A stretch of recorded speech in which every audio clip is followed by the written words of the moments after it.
ঠোঁটে চুমু খেলে কি বেবি হয় রোদ ভাইয়া? জুহির কথায় রীতিমতো বিস্মিত হয়ে যায় নিশান। নিশান জুহির খালাতো ভাই, টুকটাক রাজনীতিতে জড়িত, এলাকার বকাটে ছেলেদের বস। আর জুহি পিচ্চি মেয়ে, নবম শ্রেণীতে পড়ে। সে কি বললো এটা? চুমু খেলে নাকি বেবি হয়। নিশান হাসবে না কাঁদবে বুঝতে পারছে না। কিসব বলছিস তুই? ঠোঁটে চুমু খেলে বেবি হবে কেন? জুহি বলল, তাহলে তুমি আমার ঠোঁটে চুমু খেলে কেন? নিশান জুহির মুখটা চেপে ধরলো। জুহি অনেক চাপাচাপি করে নিজেকে ছাড়িয়ে নিয়ে বলল, তুমি আমার ঠোঁটে চুমু খেয়েছো কেন? এখন বলছো বেবি হবে না। করে কাঁদতে লাগলো। বলল, আমার বেবি চাই। জুহির আস্তে আস্তে কান্নার শব্দ বেড়েই চলেছে। নিশান খুব টেনশনে পড়ে গেল। কেউ শুনে ফেললে কি যে হবে কে জানে। পরিস্থিতি সামলাতে নিশান জুহিকে বলল, আরে কান্না করিস না। হ্যাঁ, ঠোঁটে চুমু খেলে বেবি হয়, তোরও বেবি হবে। এ কথা বলার সাথে সাথে জুহি বলে উঠল, ইয়াহু, আমি এক্ষুনি মামুনি, আব্বু, আম্মু সবাইকে বলবো আমার বেবি হবে। হি হি হি, কি মজা কি মজা। নিশানের মাথায় হাত দিয়ে বলল, মেয়ে বলে কি সবাইকে বলে দেবে নিশান ওর ঠোঁটে চুমু খেয়েছে? ছি ছি ছি, কেলেঙ্কারি হয়ে যাবে। নিশান খুব রেগে যায়, বলল, তুই কাউকে এই কথা বলবি না। জুহি আবার বলল, বলবো। কি মজা, আমার বেবি হবে, সবাইকে বলবো। বলবি না বলছি? না বলবো। নিশান রেগে গিয়ে জুহিকে ইচ্ছা মতো মারলো আর ভয় দেখালো, যদি এই কথা কাউকে বলেছিস তাহলে তোকে একদম মেরে ফেলবো। জুহি খুব ভয় পেয়ে যায়, মুহূর্তে মনটা মলিন হয়ে যায়। নিশান খুব চিন্তিত মনে ওখান থেকে বাহিরে চলে আসে। বের হয়ে নিশান চিন্তা করতে করতে রাস্তা দিয়ে হাঁটছে, কি করা যায়। এই মেয়েটা যদি সবাইকে বলে দেয় তাহলে তো আবার মান সম্মান আর থাকলো না।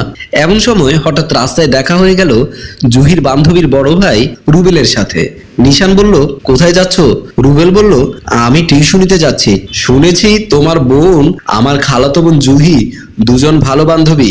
রুবেল বলল, ঠিকই শুনেছেন, তারা প্রতিদিন আমার মোবাইল দিয়ে কথা বলে, SMS ও করে। এ কথা বলার সাথে সাথেই নিশান রুবেলের হাত থেকে মোবাইলটা কেড়ে নিয়ে বলল, মোবাইল একদিন আমার কাছে রইলো, কালকে তোমাকে ফেরত দিয়ে দেব।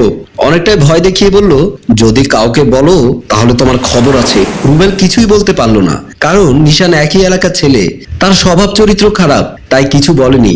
মোবাইলটা নিয়ে নিশান চলে গেল। এদিকে জুহির ছোট বোন জান্নাত জুহিকে চুল বেঁধে দিচ্ছে। আজকে অনেকটাই সাজগোজ করেছে জুহি। এমন সময় মোবাইলে একটা SMS আসলো।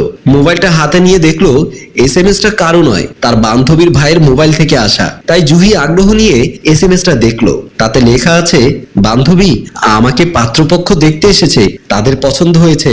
আমার একটা ইচ্ছে, আমার শ্বশুর বাড়ি প্রথমে তুই দেখবি, তোর পছন্দ হলেই আমি বিয়ে করব। তাই কোনো প্রশ্ন করবি না। আমার চাচাতো বোনকে তোর ওখানে পাঠাচ্ছি, তার সাথে তুই আমার শ্বশুর বাড়িটা দেখে আসবি। SMS-টা পড়ে জুহি মহা খুশি। ছোট বোন জান্নাত বলল, কি হয়েছে আপু, কি এমন হয়েছে এত খুশি দেখাচ্ছে তোমাকে? তাড়াতাড়ি আমাকে বের হতে হবে। এদিকে কলিং বেলের শব্দ শুনে জুহির মা এসে দরজা খুলে দিল। দেখলো একটা মেয়ে। আসসালামু আলাইকুম আন্টি। জুহি বাসায় আছে?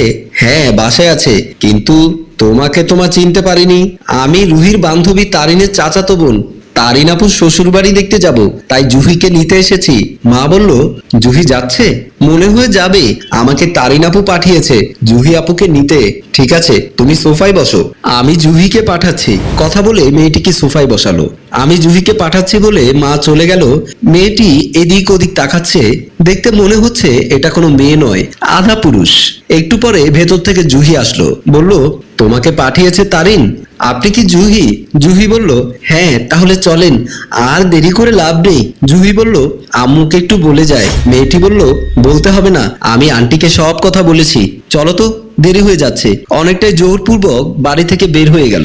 বাড়ির গেটে আসতে আরেকটি SMS আসলো মেয়েটির মোবাইলে, তবে এটা অচেনা নম্বর থেকে। মোবাইলটা বের করে দেখলো ওখানে লেখা আছে, প্লিজ তুমি কোথাও যাবে না, ওরা তিনজন মিলে তোমার সর্বনাশ করবে, তুমি সোজা বাসায় চলে যাও। পাশে থাকা মেয়েটি বলল, কি হয়েছে চলো তো, বলে অনেকটা জোর করে নিয়ে গেল। কিছুক্ষণ পর একটা বাড়ির সামনে গিয়ে বলল, এই তো চলে এসেছি, আমরা বাড়ির ভেতরে ঢুকে দেখে শুনে চলে যাব। জুহি অনেকটা সোজা সরল মেয়ে। ঠিক আছে বলে কলিং বেলে হাত দিতেই দরজা খুলে দিল। দেখলো ভয়ঙ্কর চেহারার একজন লোক। ওই লোকটা জুহির হাত ধরে জোরে টান দিয়ে ভেতরে ঢুকিয়ে দরজা অফ করে দিল।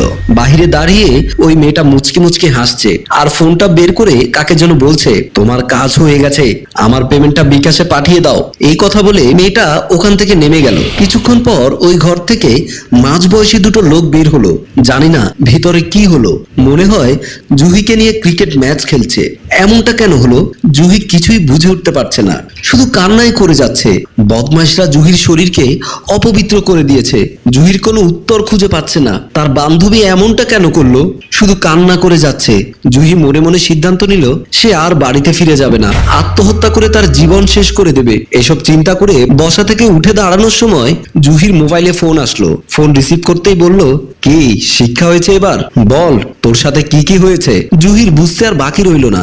আমি একটা ঠোঁটে কিস করেছি বলে সারা বাড়ি মাথায় তুলেছিলি, এবার সবাইকে বল।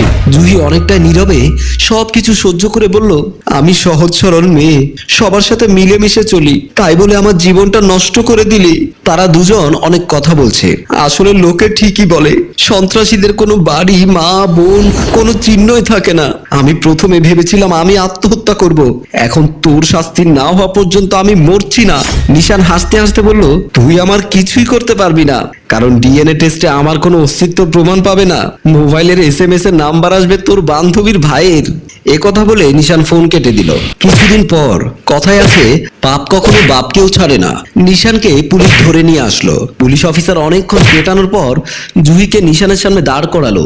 বলল, বাকি 2 আসামি জেল হাজতে পাঠিয়েছি। নিশানকে ধরতে খুব কষ্ট হয়েছে, ওর নিজের মুখে সবকিছু স্বীকার করেছে। জুহি, তুমি যদি রাজি থাকো আমরা নিশানের সাথে তোমার বিয়ে দেব। জুহি অনেকটাই কান্না জড়িত কণ্ঠে বলল, স্যার, এর মতো ফালতু বদমাইশ লাফাঙ্গার শাস্তি না হলে বিচারের বাণী নীরবে ধুকে ধুকে কাঁদবে। তাছাড়া এই বদমাইশকে বিয়ে করাচ্ছে গলায় দড়ি দিয়ে অনেক ভালো। ওকে এমন শাস্তি দেবেন যেন ওর শাস্তি দেখে আশেপাশে 8-10টা ছেলে অপরাধ করার সাহস না পায়। পুলিশ বলল, তোমাকে সেলুট মামুনি, তোমার মতো প্রতিবাদী সাহসী মেয়ে প্রতিটা ঘরে ঘরেই থাকুক, এই প্রত্যাশাই করি। নিশানের দিকে লক্ষ্য করে বলল, তোমার বিরুদ্ধে এমন মামলা করব কমপক্ষে 20 বছর আগে জেল থেকে বের হতে পারবে না। জুহি মনে মনে বলল, SMS এর মাধ্যমে যে আমাকে হেল্প করতে চেয়েছিল, জানি না লোকটা কোথায়। অনেকবার ট্রাই করার পরেও মোবাইল বন্ধ পেয়েছি। জুহি এবার ওই লোকটার খোঁজে বের হয়ে গেল। সম্মানিত দর্শক, প্রতিটি এলাকায় এরকম এক একটা বদমাইশ থাকে, তাই তাদের প্রশ্রয় না দিয়ে জুহির মতো প্রতিহত করার চেষ্টা করুন। তবেই না এই সমাজটা একদিন সন্ত্রাস মুক্ত হবে। ভালো লাগলে শেয়ার করে অন্যজনকে দেখার সুযোগ করে দিন। রচনা ও প্রযোজনায় মঞ্জুর মোরশেদ, পরিচালনায় রেজাউল কবির চৌধুরী, ক্যামেরায় রিমন।